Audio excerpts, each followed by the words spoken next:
जय श्री राम, जय श्री बालाजी वाल। मैंने मंत्र कैसे सिद्ध किया? क्या मेरा मंत्र सिद्ध है? मैंने नवरात्रि में भी साधना करी थी, मैंने दीपावली पे भी साधना करी थी, मैंने शिवरात्रि पर भी साधना करी थी। मैं लगातार साधना कर रहा हूं। क्या मेरा मंत्र सिद्ध हो गया? क्या मैंने कैसे सिद्ध करे मंत्र? तो आज इसी टॉपिक पर हम लेकर चलते हैं आपके साथ।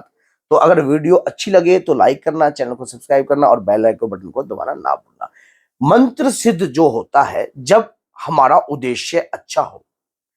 कभी भी आप देख लेना, अगर आप अच्छे उद्देश्य से लेकर कार्य करोगे तो आप सफलता को जरूर चूमोगे। अगर आपका उद्देश्य प्रॉपर रूप से अच्छा नहीं है तो आप कितनी भी मेहनत कर लो फिर भी आप विफल रहोगे। उद्देश्य, भगवान की शक्तियां हमें देखती है, भापती है, समझती है, उसके द्वारा ही हमारे ऊपर कृपा करती है। अगर हमारे मन में भगवान के प्रति छल कपट चले तो वो स्वयं जान जाती है। इसी प्रकार से मंत्र के अंदर एक रहस्यमय शक्ति का वास होता है जो हमें दिखाई नहीं देती है। हम कोई भी मंत्र जो है उठा लेते हैं। वैदिक मंत्र होते हैं, संस्कृत मंत्र होते हैं और उसके बाद शाबर मंत्र होते हैं, शाबरी मंत्र होते हैं। तो इन मंत्रों के अंदर जो ऊर्जा होती है, बीज मंत्र होते हैं। तो ये मंत्र उठाकर हम जाप करते हैं। जाप करने से हमें सिद्धि भी प्राप्त होती है। देखिए, साधना का क्षेत्र जो होता है, मंत्र साधना से प्रारंभ करते हैं तो साधना करते करते करते करते हम सिद्धि की ओर बढ़ते जाते हैं। साधना करते करते ही हमें सिद्धि प्राप्त होती है।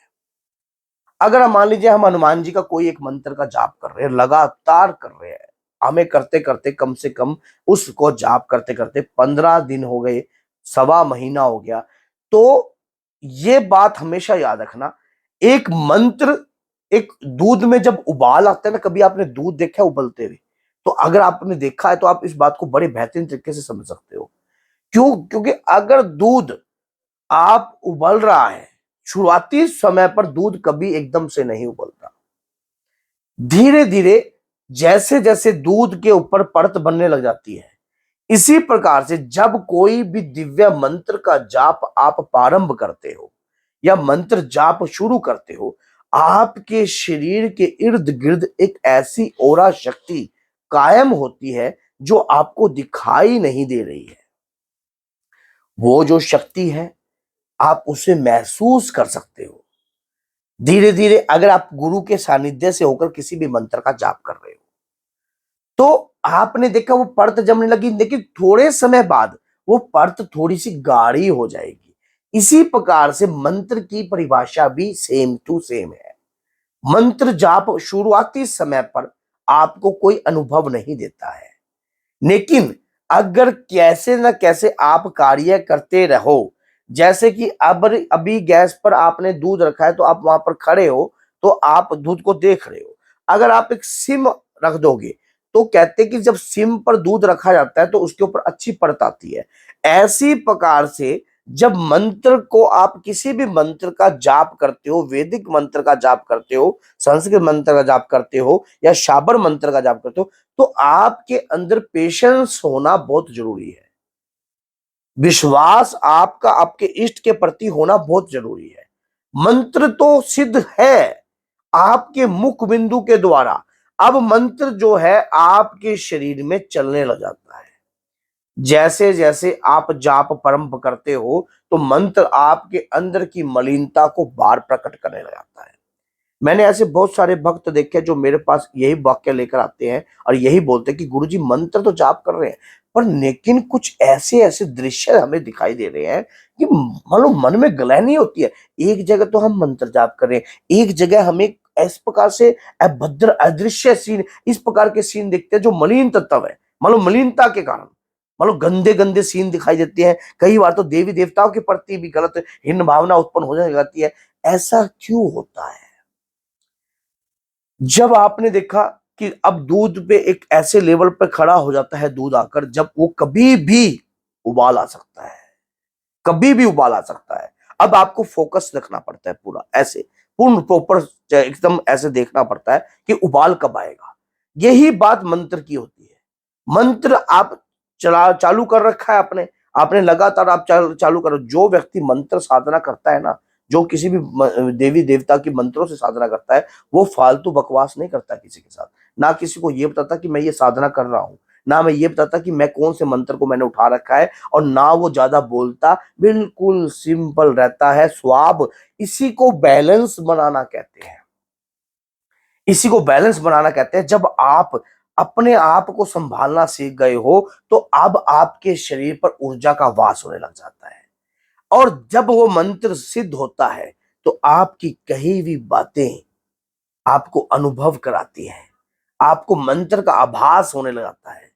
आपको मंत्र का आभास होता है जब मंत्र जाप करते करते आपको अंदर फीलिंग पैदा होती है कि आपका मंत्र सिद्ध हो गया है, आपका मंत्र सिद्ध हो गया है। ये फीलिंग आपको स्वयं पैदा होगी, कोई और नहीं बताएगा इसको। कभी आप सोच रहे हो, आपको खुद एहसास हो। देखो क्या होता है कि मंत्र में ऊर्जा होती है, जैसे मैंने आपको बताया रहस्यमय शक्ति होती है। आप जाप कर रहे हो, लगातार जाप कर रहे हो, रोजाना जाप कर रहे हो, डेली जाप कर रहे हो, मंत्र में तो ऊर्जा आ चुकी है, मंत्र में तो ऊर्जा आ चुकी है। सिर्फ वो ऊर्जा आपसे संपर्क बनाना है, और वो उस ऊर्जा का आभास भी आपको होना चाहिए। तो मंत्र की ऊर्जा का आभास जब आपको होता है तब आपको ये लगता है कि वाक्य में मंत्र के अंदर ऊर्जा है, और इसी मंत्र से ही आपकी दिव्य दृष्टि भी खुल जाती है। फिर आप क्या करते हो, उस मंत्र का जाप करते, क्योंकि जब जब आदमी मंत्र का जाप करता है, शुरुआती तुर्क में क्या होता है, वो बोल के करता है, फिर अक्षर रूप में करता है, फिर उसके बाद धीरे धीरे वो मानसिक अवस्था में चला जाता है। जब मानसिक अवस्था में चला जाता है तो वो ध्यान केंद्र में आ जाता है। फिर वो आंतरिक मन में मंत्र का जाप कर रहा होता है। जब मंत्र जाप कर रहा होता है तो ध्यान पूरा, फिर उसकी दिव्य दृष्टि जागृत होने लगती है। उसके मंत्र जो है उसके मूलाधार चक्र में स्थापित होकर उसके बाद धीरे धीरे धीरे धीरे फिर उसके बाद अनाहत चक्र तक, फिर उसके बाद जो है अपने आप ही वही मंत्र जो है आपके आज्ञा चक्र में आकर ब्लिपिंग करने लगता है। और जब वो मंत्र जब आपके अनाहत चक्र में आता है तभी आपको एहसास हो जाता है कि आपके मंत्र में पावर आ गई है, आपके मंत्र में पावर आ गई है, आपके मंत्र में ऊर्जा आ गई है। ये जितनी भी चीजें हैं सेंसिटिव है, ये अग्रेसिव रूप में नहीं जागृत की जाती, ये समझ से सूझबूझ से जागृत की जाती है, शांत स्वभाव से जागृत की जाती है। उग्रता रूप में मैं आज मंत्र को सिद्ध करके दिखाऊंगा, नहीं। शांत, जितना आप किसी भी साधना के क्षेत्र को चुन रहे हो आपको उतना ही आंतरिक मन से शांत रहना पड़ेगा, बाहर से भी शांत रहना पड़ेगा, आंतरिक मन से भी शांत रहना पड़ेगा, ताकि क्रोध पर आप अपना अंकुश लगा सको। क्योंकि जैसे दूध में उबाल आता है ऐसे मंत्र में उबाल आता है अगर तेजी से जागृत किया जाए। अब वो धीरे धीरे जब आप एक स्टेबल हो जाओगे उस मंत्र को संभालने के लिए। वैसे तो अगर सही तरीके से सही जाना जाए तो मंत्र की जो अवस्था होती है समझने में 9 महीने लग जाते हैं, 3 महीने भी ऐसे इस प्रकार से। जब आप मानसिक अवस्था तक पहुंच जाते हो, सही बैलेंस बनाकर चलने की विधि मैंने आपको बताई है, धक्का पेली वाला काम नहीं बताया मैंने आपको, आपके जीवन को सार्थक बनाने का रास्ता बता रहा हूं मैं सिर्फ। इस प्रकार से मंत्र सिद्ध होता है, और मंत्र हमने स्वयं भी सिद्ध करे हैं, हमने स्वयं भी अपने मंत्रों को सिद्ध किया और उनके अनुभव इतने प्रकाशनीय है कि मैं आपको कुछ बता नहीं पाऊंगा, क्योंकि अनुभव बहुत होते हैं। इस दौरान भी आपको अनुभव होंगे, आपको स्वयं होंगे। अगर आप अपने गुरु के सानिध्य में, हाँ, कोई ऐसा मंत्र मत उठाना जैसे कि बंगला मुखी का या कोई 10 महाविद्याओं से, तो ये सानिध्य में रहकर आप मंत्र उठाइए। मंत्र ऐसा होना चाहिए जो आप जिसको कंट्रोल में सही बैलेंस कर चला सको। तो अगर वीडियो अच्छी लगती है तो लाइक करना, चैनल को सब्सक्राइब करना और बेल आइकन बटन को दबाना ना भूलना। तो बोलिए जय सीताराम, आपके लिए ही ये वीडियो बनाते हैं, तो बोलिए जय सीताराम।